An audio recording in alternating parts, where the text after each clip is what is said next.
warahmatullahi wabarakatuh. Bagaimana kabar kalian hari ini? Semoga selalu dalam keadaan sehat ya. Nah, sebelum memulai pembelajaran hari ini, alangkah baiknya kita berdoa terlebih dahulu. Berdoa dimulai. Berdoa selesai. Nah, hari ini kita akan belajar materi kelas 5, tema 5, subtema 3, pembelajaran 3 dan 4. Minggu lalu kalian sudah belajar materi tentang gotong royong. Pastinya kalian masih ingat kan pengertian dari gotong royong? Coba kalian amati 3 gambar berikut ini. Pada gambar pertama ada gambar mengenai kerja bakti di lingkungan sungai. Kemudian pada gambar kedua gotong royong membangun rumah, dan gambar ketiga membantu korban bencana alam. Pada ketiga gambar tersebut sudah menggambarkan bahwa masyarakat Indonesia memiliki budaya, yaitu namanya gotong royong.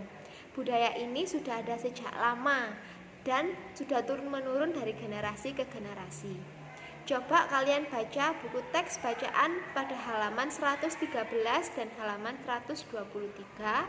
Kemudian kalian tentukan pikiran utamanya dan informasi penting yang ada pada teks tersebut.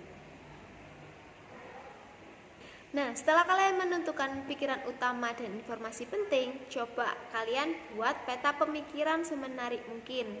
Jangan lupa diberi warna agar menarik. Indonesia berada di posisi silang, di mana terletak di antara 2 benua dan 2 samudra. 2 benua tersebut adalah benua Asia dan benua Australia. Kemudian samudra tersebut ada Samudra Hindia dan Samudra Pasifik.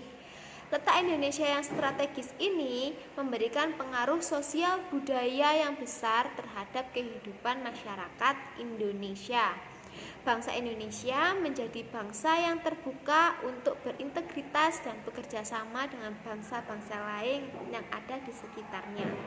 Kemudian dampak yang dimiliki oleh bangsa Indonesia ada 2. Yang pertama ada dampak positif. Dampak positifnya itu terjadinya percampuran antara budaya Indonesia dengan budaya asing yang menjadikan Indonesia kaya akan budaya. Contohnya wayang. Wayang ini adalah percampuran antara budaya Indonesia dengan budaya India. Kemudian ada batik. Batik ini juga adanya percampuran budaya Indonesia dengan budaya Tionghoa. Dampak positif yang kedua yaitu memudahkan Indonesia menjalin hubungan dengan bangsa lain. Hal ini sudah dibuktikan dengan banyaknya kegiatan-kegiatan Indonesia yang berhubungan dengan negara lain, bisa ASEAN ataupun WHO. Kemudian dampak negatifnya, banyaknya budaya daerah yang tersingkirkan karena adanya pengaruh asing.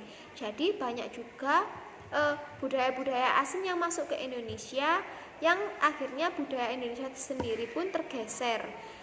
Yang kedua yaitu masuknya budaya yang tidak sesuai dengan norma di Indonesia. Contohnya yaitu budaya-budaya dari daerah barat. Hal ini sangat bertentangan dengan norma yang ada di Indonesia. Kemudian dengan adanya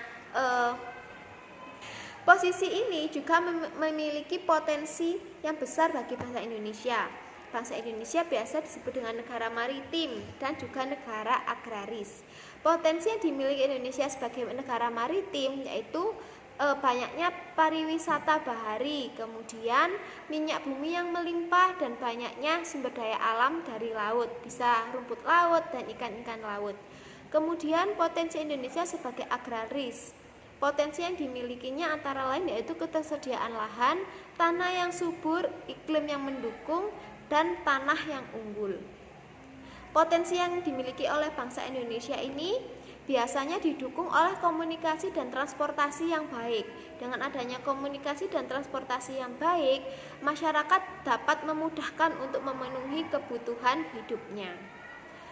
Dengan adanya komunikasi dan transportasi tersebut, biasanya terjadi kegiatan gotong royong atau kegiatan kerjasama. Dari kegiatan komunikasi dan transportasi tersebut sudah menggambarkan bahwa masyarakat Indonesia adalah masyarakat yang suka bergotong royong dan tepo seliro.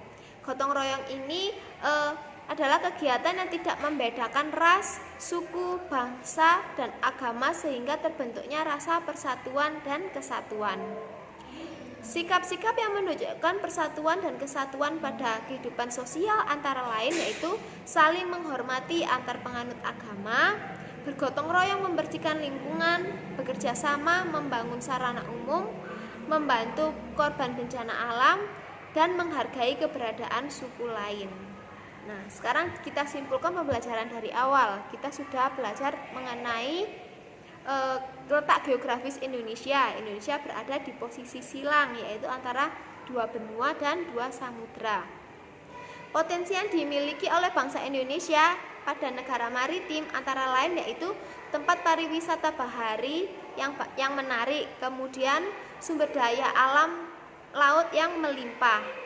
Potensi yang dimiliki oleh bangsa Indonesia sebagai negara agraris antara lain yaitu tanah yang subur, kemudian tanaman-tanaman yang subur pula. Kemudian gotong royong ini menggambarkan sebuah sikap persatuan dan kesatuan.